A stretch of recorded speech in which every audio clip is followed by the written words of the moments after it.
Textbook says the earth is billions of years old. Jesus said the creation of Adam was the beginning. Well, was he lying? Did he not understand science? Or was he right?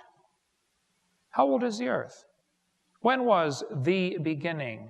Thou, Lord, in the beginning hast laid the foundations of the earth. How old is this earth? Could that date of 4000 BC be correct? And you won't notice this reading the Bible, but when you graph out the dates, it's pretty amazing.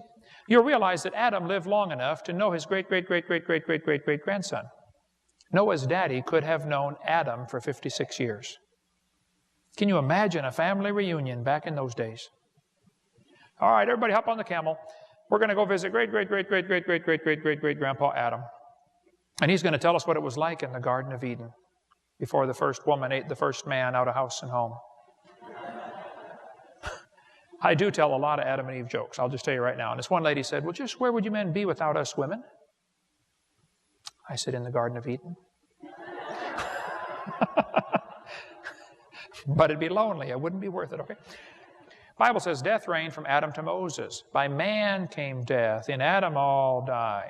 Who cares about the age of the earth? Well, for one thing, the credibility of Genesis is at stake. Because the average person reading that book is not going to find billions of years in there. So the question is real simple. Can the average person read the Bible and understand it, or do we have to have some guru tell us what it means? Secondly, the credibility of Jesus is at stake, since he quoted Genesis 25 times.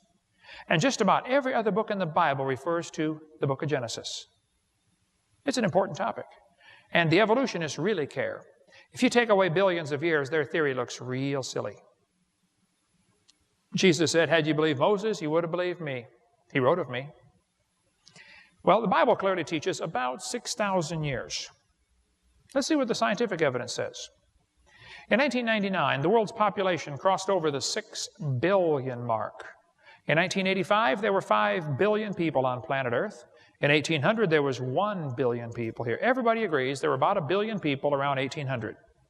And everybody agrees the population is growing rapidly. But the world is not overcrowded. Don't fall for that overcrowded propaganda going around the schools. The world is not overcrowded. The whole world's population today, all 6 billion people, would fit inside Jacksonville, Florida. Twice. That little city has 25 billion square feet. The world's not overcrowded, folks. Have you driven across Nebraska? Or Kansas? Or New Mexico? Or Texas? Drive across Texas. Anybody ever driven across Texas? You can go for 3 days. Are we still in Texas?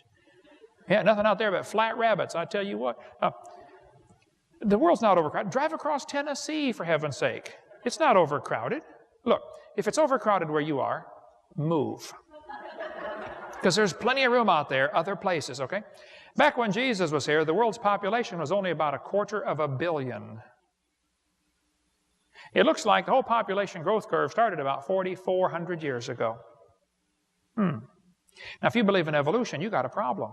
You think man's been here for 3 million years. In 3 million years, the population would have grown. Right now, there'd be about 150,000 people per square inch. That would be crowded. No, man's not been here for millions of years. It's very easy to get brainwashed. I'm going to try to brainwash the whole crowd, and then we're going to quit and go home. And tomorrow we'll talk about the Garden of Eden. What was that like? Why did they live to be 900? But first I want to try to brainwash everybody. Here's what's going to happen. I'm going to tell you a little story. As I tell the story, I will brainwash you. Maybe you've never been brainwashed before. It's a harmless procedure. Don't worry about it, okay? When I'm done telling the story, I will ask you 2 simple questions about the story. If you know the answer, I just want you to raise your hand, okay? If you don't know the answer, it will be because you have been successfully brainwashed. Now pay attention. Here goes the story. Once upon a time, a man left home jogging. He jogged a little ways and turned left. He jogged a little ways and turned left.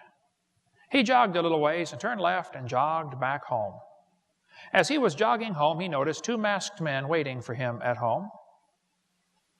Who were the masked men, and why did he leave home jogging? If you know, raise your hand, but don't say it out loud. There's about 5 or 6. Ooh, okay, the rest of you, pay attention. We're going to try it again, okay? Once upon a time, a man left home jogging. He jogged a little ways and turned left. I'll give you a hint, that's important. He jogged a little ways and turned left. He jogged a little ways, turned left, and jogged back home. As he was jogging home, he noticed two masked men waiting for him at home. Who were the masked men, and why did he leave home jogging? Anybody new figured out? Two more. Okay. The rest of you, pay attention. We're going to try it one more time. But now I'm going to unbrainwash you. So you didn't realize it, but I had you brainwashed in the first 3 seconds. I'm going to unbrainwash all of you now just by showing you a couple of pictures. I'll tell the same story word for word, but watch the pictures. You will feel yourself get unbrainwashed. It's the coolest feeling. Are you ready? Here goes. Once upon a time, a man left home jogging. He jogged a little ways and turned left. He jogged a little ways and turned left. He jogged a little ways and turned left and jogged back home. As he was jogging home, he noticed two masked men waiting for him at home. Who were the masked men? The catcher and the umpire. You say, Brother Hovind, is it that easy to get brainwashed? Oh, yeah. You see, as soon as I said a man left home, you started thinking about a house, and you were off track. And once you get off track, it's pretty tough to get back on. Would you like to see how kids get brainwashed in your school system by the millions every year? Millions of kids in America every single year get brainwashed, and it's so simple how they do it. They put the kid in kindergarten. He can't even read yet. And they give him a book like this. I can read about dinosaurs. Would anybody like to just take a wild guess at what the first sentence in the book says? Millions of years ago.